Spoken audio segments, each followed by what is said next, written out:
Listen to part of a discussion in a business class.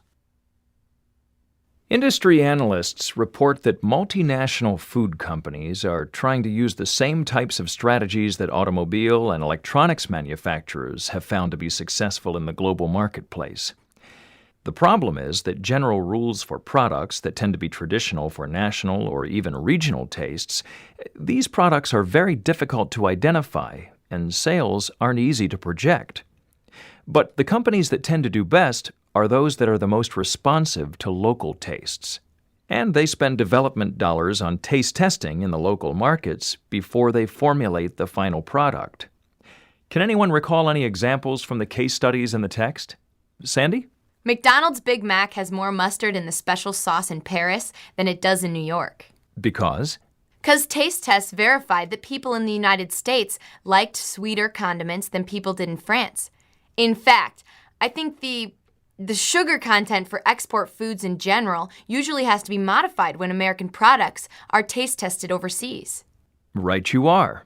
Probably the company that's adapted most to local tastes is Nestle. Can you believe that they produce more than 200 slightly different blends of Nescafé for export to different countries?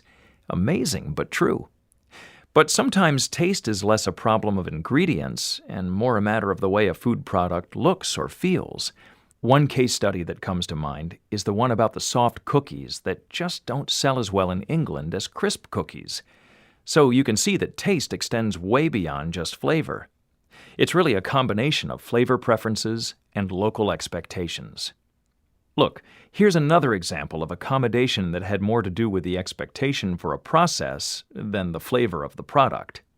In this case study, it was cake. Remember when Betty Crocker cake mixes were introduced in England, they weren't accepted because the English homemaker felt more comfortable with convenience foods that required more than water to prepare them. Go figure. But that was the problem uncovered by extensive market research. So when the mix was reformulated without an egg, and the preparation included adding an egg with the water before mixing it, well, Betty Crocker cake mixes became very popular in England. Any other examples come to mind? They don't have to be from the case studies in the book. How about serving sizes? Go on. Well, soft drinks for one. Just compare the serving sizes in the United States and many foreign markets where soft drinks are sold. The cans in foreign markets are much smaller because consumers expect it. But in the United States, well, supersizing is probably a consideration when a foreign company is trying to crack the American market. That's a great example. So the taste can be acceptable, but the packaging has to compare favorably with the competing brands and the public's expectations. Yeah, but that makes products more expensive, doesn't it? I mean, because you can't standardize the product or the packaging, so that would make it more costly to produce, wouldn't it? Right you are, Chris. In fact, you've really gone to the heart of the issue.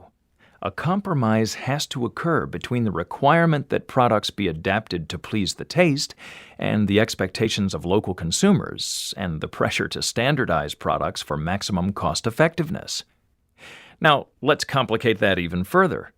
Even the experts don't agree on the importance of how far to go in adapting products for local markets.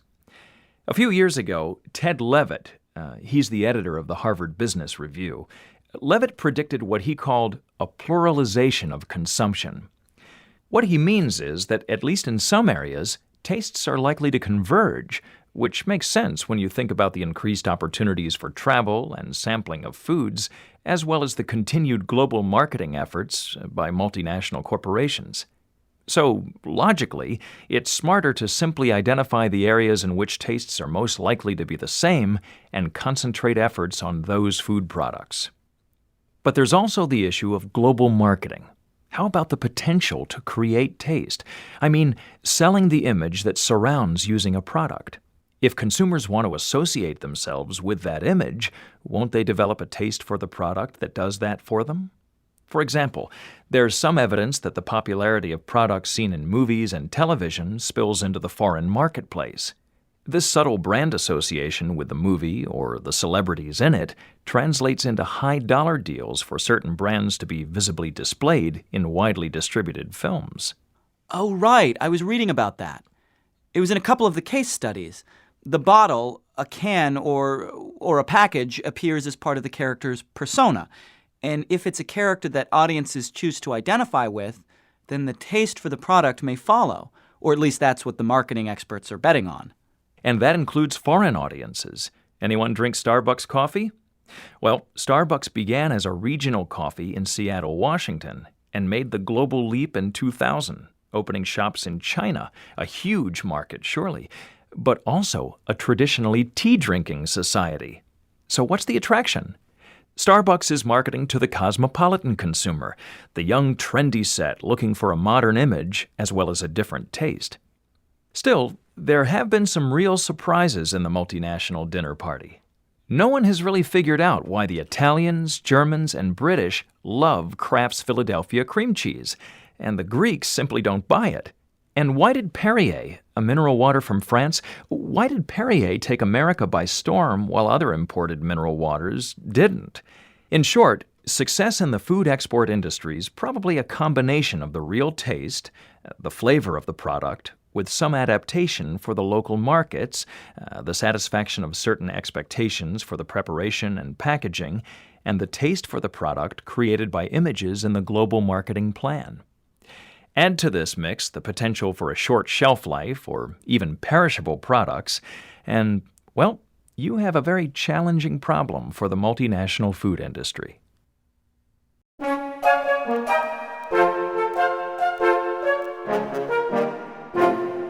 (29) What is the discussion mainly about?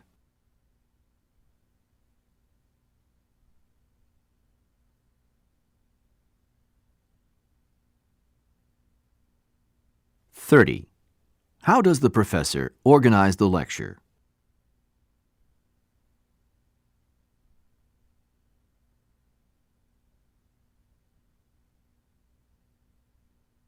(31) Listen again to part of the lecture, and then answer the following question. Any other examples come to mind? They don't have to be from the case studies in the book. How about serving sizes? Why does the student say this? How about serving sizes?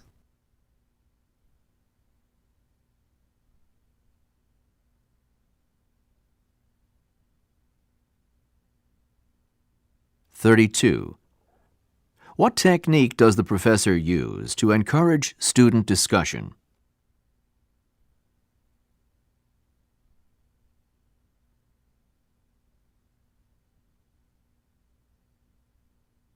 (33) What did Ted Levitt mean by the pluralization of consumption?